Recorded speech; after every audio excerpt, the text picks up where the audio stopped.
ఏది కావాలో ఉంచుకో. అవును వర్మ గారు, పీకేఆర్ పోతే నెక్స్ట్ సీఎం నేనే నేనే అని అందరితో అంటుండేవారంట. అది ఏదో ఆశ కొద్దలా. పీకేఆర్ పోతే నేను సీఎం అయితే పీకేఆర్ పోవడానికి కారణమైన నేనేమవ్వాలి?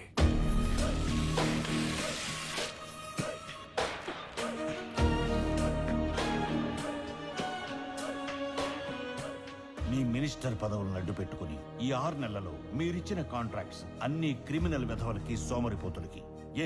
ఆటలుగా ఉందా మీకు? ఎవరిని చూసుకుని మీకింత ధైర్యం? పిలిచి పదవినిచ్చిన నాకు గడ్డి మొక్కలా పీకవతల పారేయడం పెద్ద కష్టమేం కాదు. జాగ్రత్త. వెళ్ళండి. క్షమించండి సార్. వెళ్ళండి సార్, వెళ్ళండి. ఏం జరుగుతుంది జై పార్టీలో? నేను చూసుకుంటాను.